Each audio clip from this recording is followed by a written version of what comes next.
two stones are thrown up simultaneously from the edge of a cliff 240 meter high with initial speed of 10 meter per second and 40 meter per second respectively. So which of the following graph best represents the time variation of relative position of the second stone with respect to the first? तो यहाँ पर हमें कहा गया है कि दो stone को हमने एक साथ फेंका है एक क्लिफ से, ठीक है ना, जो कि 240 मीटर हाई है ग्राउंड से।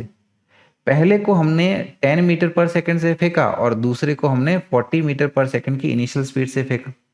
तो नीचे जो हमें ग्राफ दिए गए हैं, ठीक है ना, उन ग्राफ में से जो हमारी बेसिकली रिलेटिव पोजीशन उनके आपस के बीच की, राइट, और टाइम के साथ में क्या उनकी आपस में रिलेशन होगी ये हमें बताना है। और कहा गया है कि assume stones do not rebound after hitting the ground and neglect air resistance, take g is equals to 10 metre पर सेकंड स्क्वायर। ये मानिएगा कि स्टोन जब जमीन पे पहुंच रहा है, कोई भी पहला या दूसरे स्टोन जब हमारे जमीन पे पहुंच रहा है तो ये वापस बाउंस बैक नहीं कर रहा है, वो वहीं जमीन पे जमा रह रहा है। और यहाँ पर एयर रेजिस्टेंस को भी आपको निग्लेक्ट करते हुए चलना है, ठीक है। तो हमें यहाँ पर उनकी रिलेटिव पोजीशन और टाइम के बीच में ग्राफ बताना है। तो डियर स्टूडेंट, सबसे पहले हमारी सिचुएशन को अच्छे से समझ लेते हैं कि यहाँ पर लेट अस से कि ये हमारा ग्राउंड था और इस ग्राउंड पर एक बिल्डिंग या फिर कोई हाइट की क्लिफ है। तो इस बिल्डिंग को हम लोग बना लेते हैं ये कुछ ऐसे। इस बिल्डिंग की हमें हाइट भी बता रखी है। इस बिल्डिंग की हमें कितनी हाइट बता रखी है? इस बिल्डिंग की हमें 240 मीटर हाई है ये बिल्डिंग, ऐसे बता रखा है। और इस क्लिफ से दो बॉल्स को सेम टाइम पर एक साथ फेंका गया है ऊपर की तरफ। लेकिन पहली वाली जो बॉल है उसको 10 मीटर पर सेकंड से फेंका गया और दूसरी वाली जो बॉल है उसको 40 मीटर पर सेकंड से फेंका गया। तो ऑब्वियसली इनकी जो ट्रेजेक्ट्री रहेगी, है ना, ये ऐसे ऊपर जाते हुए वापस ये नीचे ग्राउंड को ऐसे हिट करेंगे और ये भी हमारा ऐसे ऊपर जाते हुए वापस ये ग्राउंड को ऐसे हिट करेगा, राइट। तो यहां पर हमें इनकी रिलेटिव पोजीशन पूछी जा रही है।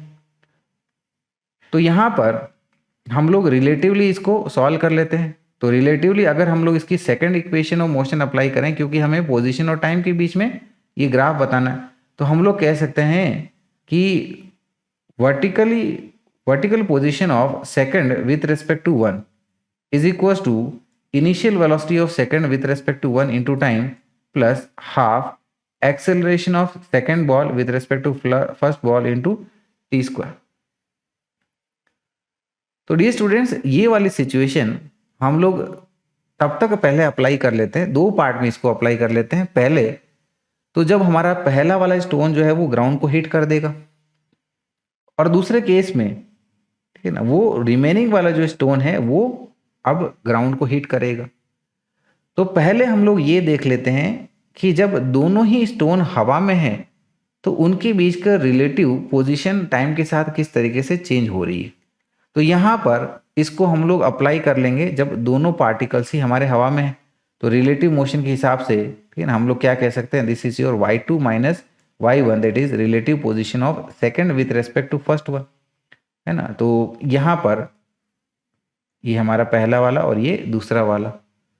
सो हियर वी कैन से, इसको एक्सपांड करते हैं रिलेटिवली, तो this is u2 minus u1 into T plus half a2 minus a1 into T square.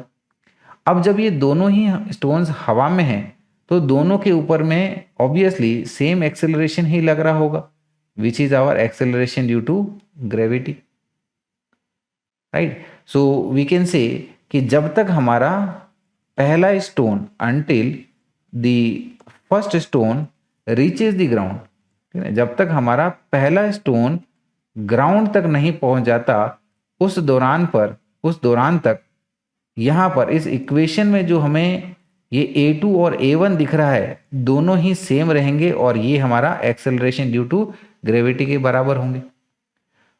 तो इसका मतलब ये है कि a2 माइनस a1 0 हो जाएगा क्योंकि दोनों की वैल्यू सेम है। तो इसीलिए यहाँ पर हम लोग ये y2 माइनस y1 के बारे में क्या कह सकते हैं, इनिशियल वेलोसिटी दोनों की कांस्टेंट, यानी कि इनकी जो रिलेटिव पोजीशन है वो टाइम के ऊपर में डायरेक्टली प्रोपोर्शनल है। तो यहाँ पर इन सभी ग्राफ में ये स्टार्टिंग में हमें ये लीनियर बता रखा है कि यानी कि इस पार्ट तक तो ये सभी ग्राफ हमारे सही है। अब हमें देखना ये होगा कि जब पहला वाला स्टोन ग्राउंड को हिट कर देगा तो उनकी फिर स्टोन की आपस में रिलेटिव पोजीशन किस प्रकार चेंज होगी, राइट। तो जब ये पहला वाला स्टोन ग्राउंड को हिट कर देगा तो ऑब्वियसली इसका एक्सेलरेशन फिर 0 हो जाएगा और दूसरे वाले का एक्सेलरेशन ड्यू टू ग्रेविटी के बराबर रहेगा। So now we can say कि when the first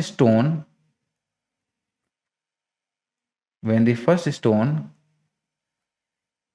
reaches the ground, जब हमारा पहला वाला स्टोन ग्राउंड पे पहुंच जाएगा तो a1 हमारा 0 हो जाएगा और यही इक्वेशन आपस की जो रिलेटिव इक्वेशन है that is y2 minus y1 ये क्या हो जाएगी हमारी u2 minus u1 t minus half g t square, क्योंकि यहाँ पर a1 तो हमारा 0 हो गया और a2 हमारा g हो गया।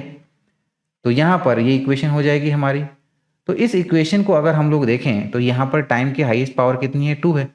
तो ये हमारी हाईएस्ट पावर 2 वाली इक्वेशन को हम लोग क्वाड्रेटिक इक्वेशन कहते हैं और क्वाड्रेटिक इक्वेशन का शेप हमारा पैराबोला होता है और यहाँ पर ये नेगेटिव टर्म है, इसीलिए हम लोग क्या कह सकते हैं कि जो पैराबोला वाला शेप तो होगा लेकिन ये पैराबोला का जो शेप होगा या फिर पैराबोला जो होगा वो हमारा नीचे की तरफ ओपन होगा, that is parabola will be opening downwards. Parabola जो है हमारा नीचे की तरफ खुल रहा होगा। तो इसी को अब हमें ग्राफ में ऑब्जर्व करना है। तो देखिएगा ए बी और सी डी इन ग्राफ को अगर हम लोग ऑब्जर्व करें तो ये तो लीनियर है, खत्म हो गया ये ऑप्शन, ये इसके बाद कुछ नहीं बता रहा है यानी कि ये भी ऑप्शन खत्म हो गया।